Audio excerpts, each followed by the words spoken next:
নমস্কার, আমি অ্যাস্ট্রোলজার চৈতালি রায়চৌধুরী। আমি আজকে আলোচনা করব ব্রেকআপ বা বিচ্ছেদ নিয়ে। তো ব্রেকআপ বা বিচ্ছেদটা কেন হয় বা কী কারণে হয়, এই ব্রেকআপ বা বিচ্ছেদটার পিছনে কোন কোন গ্রহের যোগ বা অবস্থান রয়েছে। বেশিরভাগ সম্পর্ক কোনো কারণ ছাড়াই ব্রেকআপ হয়ে যাচ্ছে। দুজনের মধ্যে ঝগড়া, অশান্তি, ঝামেলা এগুলো তৈরি হচ্ছে, কিন্তু যখন ব্রেকআপ হয়ে যাচ্ছে তখন মানুষ বুঝতে পারছে না। পরে মানুষ রিয়েলাইজ করছে যে আমাদের রিলেশনশিপটা তো ভালোই ছিল, কেন এই জিনিসটা হলো।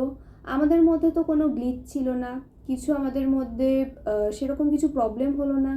তো কী কারণে হঠাৎ এত বড় একটা ডিসিশন নেওয়া হলো, কেন বিচ্ছেদটা হয়ে গেল, কেন ব্রেকআপটা হয়ে গেল, এগুলো তখন মানুষ রিয়েলাইজ করে। কিন্তু এই ব্রেকআপ বা বিচ্ছেদ হওয়ার পিছনে জ্যোতিষশাস্ত্র অনুযায়ী জন্মকুণ্ডলী বিশ্লেষণ করে দেখা যায় যে এই ব্রেকআপ বা বিচ্ছেদ হয়ে যাওয়ার পিছনে কিন্তু কিছু নির্দিষ্ট গ্রহের যোগ বা অবস্থান কিন্তু আছে। সেগুলি কি কি, আজকে সেই বিষয় নিয়ে আলোচনা করব।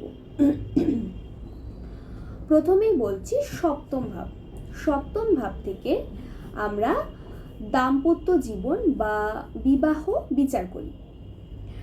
তো এই সপ্তম ভাবে যদি পাপ গ্রহ থাকে, শনি, মঙ্গল, রাহু, কেতু, এরা যদি অবস্থান করে এবং এরা যদি অশুভ বা পীড়িত থাকে, তাহলে কিন্তু রিলেশনশিপ বা সম্পর্কে কিন্তু, বিশেষত দাম্পত্য জীবনে বা বিবাহিত জীবনে কিন্তু যথেষ্ট পরিমাণে বিচ্ছেদ হওয়ার সম্ভাবনা লক্ষ্য করা যায়।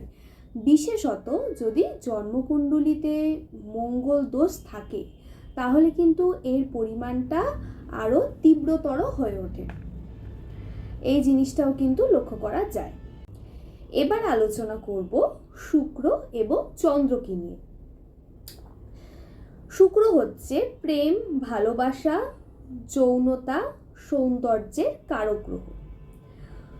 তো জন্মকুণ্ডলিতে এই শুক্রই যদি অশুভ স্থানে বিরাজ করে, ষষ্ঠ, অষ্টম এবং দ্বাদশ ভাবে যদি এই শুক্র থাকে এবং যদি কোনো পাপ গ্রহের দ্বারা দৃষ্ট থাকে, পীড়িত থাকে, তাহলে কিন্তু সম্পর্কের ক্ষেত্রে ভাঙন দেখা যায়। এবং চন্দ্র যদি কোনো কষ্টপ্রদ স্থানে অবস্থান করে, সে যদি কোনো অশুভ স্থানে অবস্থান করে এবং রাহু এবং কেতুর দ্বারা যদি পীড়িত থাকে, তাহলে কিন্তু এই চন্দ্র কিন্তু নেগেটিভ ফল দেবে। সেক্ষেত্রে কিন্তু চন্দ্র থেকে আমরা মন, মানসিকতা, আবেগ, নিজেদের ইমোশনসকে কিন্তু দেখি। তো এই চন্দ্র যদি রাহু এবং কেতু দ্বারা পীড়িত থাকে, তাহলে সেক্ষেত্রে কিন্তু ব্যক্তির মানসিকতায় কিন্তু যথেষ্ট পরিমাণে তার কিন্তু যথেষ্ট পরিমাণে মানসিকতার মধ্যে একটা অস্থিরতা বৃদ্ধি পায় এবং সম্পর্কের মধ্যে যথেষ্ট জটিলতা তৈরি হয়। তার কিন্তু মন মানসিকতার মধ্যে একটা অস্থিরতা ভাব থাকে এবং সম্পর্কে কিন্তু ভুল বোঝাবুঝি, জটিলতা এগুলো কিন্তু ক্রমশ বৃদ্ধি পেতে থাকে। এবারে আসছি দ্বিতীয় ভাবকে নিয়ে, সেকেন্ড হাউস। দ্বিতীয় ভাবটা হচ্ছে আমাদের বাক্যের ঘর। দ্বিতীয় ভাবটা থেকে আমরা কথা বলার ধরন বা বাক্য, এটা কিন্তু বিশ্লেষণ করে থাকি। তাই জন্মকুণ্ডলিতে দ্বিতীয় ভাবে যদি শনি, মঙ্গল, রাহু, কেতু অবস্থান করে, তাহলে সেক্ষেত্রে কিন্তু বাক্যের মধ্যে যথেষ্ট কর্কশ বা রূঢ়তা প্রকাশ পায়। তো সেক্ষেত্রে কিন্তু কথার জন্য কিন্তু অনেক সময় সম্পর্কে বিচ্ছেদ আসতে পারে বা ব্রেকআপ হয়ে যেতে পারে। তো এই কথা বলা বা এই বাক্যকে কিন্তু নিয়ন্ত্রণে রাখা তখন সম্ভব হয় না। যদি দ্বিতীয়ভাবে রাহু, কেতু, শনি, মঙ্গল এই গ্রহগুলি অবস্থান করে এবং পীড়িত থাকে, তাহলে সেক্ষেত্রে কিন্তু অনেক সময় কথার জন্য কিন্তু কোনো ভালো সম্পর্কও কিন্তু ভেঙে যেতে দেখতে পাওয়া যায়। মানে খুব ভালো রিলেশনশিপ রয়েছে দুজনের মধ্যে, সব কিছুই ঠিক আছে, এমন একটা কিছু বলে বসলো, মানে সামান্য একটা কিছু ঘটনাতেই এমনভাবে রিয়্যাক্ট করলো বা এমনভাবে কথা বললো, ওই কথাটাই কিন্তু যে পার্টনার থাকে অপরজনের কিন্তু মনে লেগে যায়। সে কিন্তু তার মানসিকতার মধ্যে একটা খুব নেগেটিভ ইম্প্যাক্ট ফেলে সেই কথার জন্য। সেই জন্য সেটাকেও কিন্তু নিয়ন্ত্রণে রাখা অত্যন্ত জরুরি। এবং এই গ্রহগুলি যদি সেই দ্বিতীয়ভাবে থাকে এবং দ্বিতীয় ভাবটা যদি পীড়িত থাকে, তাহলে কিন্তু সেক্ষেত্রে বাক্যের কারণেও অনেক সময় সম্পর্কের মধ্যে ব্রেকআপ দেখতে পাওয়া যায় বা বিচ্ছেদ চলে আসে। এই জিনিসটাও কিন্তু লক্ষ্য করা যায়। এবার আসছি 6 নম্বর ঘরটাকে, 6th হাউসকে নিয়ে এবারে আলোচনা করব। এই 6th হাউসে যদি শুক্র বা চন্দ্র থাকে, সেক্ষেত্রেও কিন্তু ব্যক্তি কোনো সম্পর্ককে নিয়ে যথেষ্ট পরিমাণে একটা মেন্টাল প্রেশারে থাকে। তারা কিন্তু একটা মানসিক চাপে থাকে এই সম্পর্ককে নিয়ে। তাদের মধ্যে সারাক্ষণ একটা উদ্দীপনা, অস্থিরতা এগুলো কিন্তু কাজ করে। তারা কিন্তু সেই সম্পর্কটাকে নিয়ে সুখীও হতে পারছে না, আবার খুব খারাপও নেই। একটা দোটানার মধ্যে তারা পড়ে থাকে এবং তাদের কিন্তু যথেষ্ট মানসিক চাপের মধ্যেও তারা কিন্তু থাকে তাদের নিজেদের সম্পর্ককে নিয়ে। এবারে আসছি অষ্টম ভাবকে নিয়ে।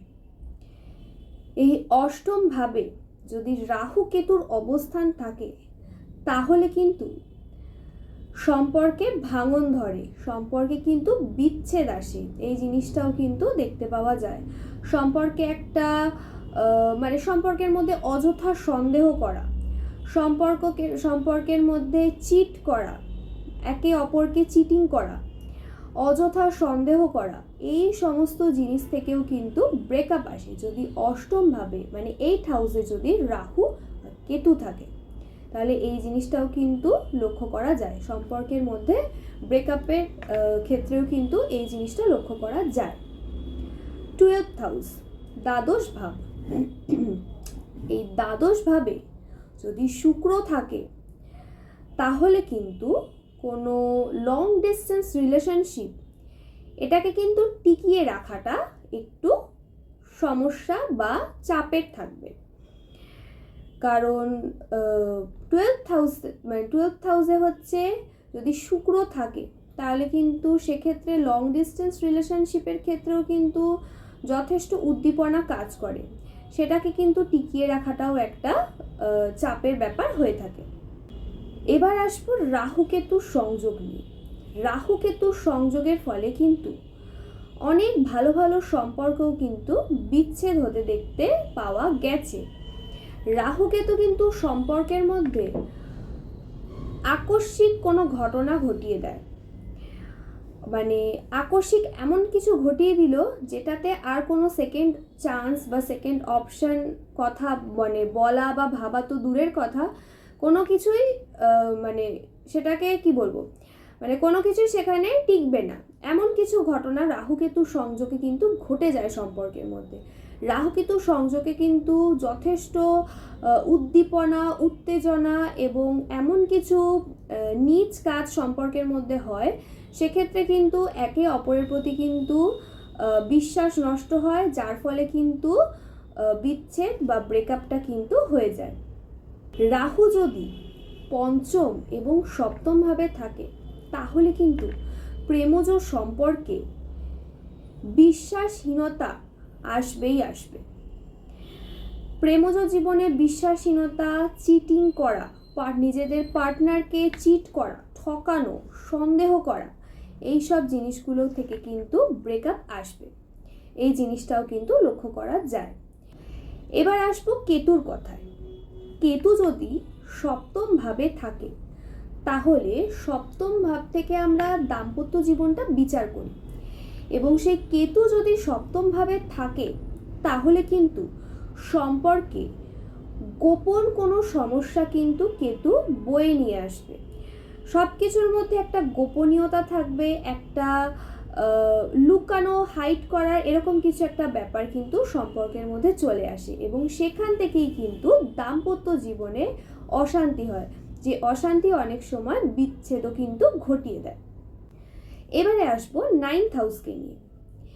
এই 9th হাউস বা নবম ভাবে শনি মঙ্গলের অবস্থান। 9th হাউসটা হচ্ছে আমাদের লাকের ঘর, ভাগ্যের ঘর। তো এই নবম ভাবে শনি মঙ্গলের অবস্থান অনেক সময় কিন্তু বিবাহে বিলম্ব ঘটায় বা বিবাহে কিন্তু কিছু সমস্যা বয়ে নিয়ে আসে, সমস্যা সৃষ্টি করে। মানে এমন অনেক ক্ষেত্রে দেখা গেছে যে ছেলে মেয়ে দুজনেই ঠিকঠাক, কিন্তু কোনো ভালো কানেকশান পাচ্ছে না বিবাহের জন্য। ছেলের দিক থেকেও ছেলে পাচ্ছে না, মেয়ের তরফ থেকেও মেয়ে পাচ্ছে না। সব দিক থেকে কিন্তু এলিজেবল, সব দিক থেকে কিন্তু ঠিকঠাক, কিন্তু বিবাহের জন্য ভালো ভালো কানেকশান আসছে না। কেন আসছে না সেটা কিন্তু নবম ভাবটাকে তখন দেখতে হবে। অনেক সময় এইভাবে যদি শনি মঙ্গল অবস্থান করে থাকে তাহলে কিন্তু বিবাহে বিলম্ব ঘটায়, বিবাহটাকে কিন্তু দেরিতে, মানে বিবাহ কিন্তু হতে দেরি হয় বা বিবাহ হতে গিয়ে কিছু সমস্যার সম্মুখীনও কিন্তু হতে হয় জাতক কিংবা জাতিকাকে। এছাড়াও কিন্তু ব্রেকআপ বা বিচ্ছেদের বিষয় গ্রহদের দশা, মহাদশা, অন্তর্দশা, এইগুলো কিন্তু গোচর, এইগুলো কিন্তু সব কিছু একত্রে বিশ্লেষণ করে দেখতে হয়। এটা জাস্ট একটা জেনারেল প্রেডিকশন দিলাম। তো আমার এই ভিডিওটা যদি ভালো লেগে থাকে তাহলে অবশ্যই ভিডিওটাকে লাইক করবেন, শেয়ার করবেন, চ্যানেলটাকে সাবস্ক্রাইব করবেন। সবাই ভালো থাকবেন, সুস্থ থাকবেন। নমস্কার।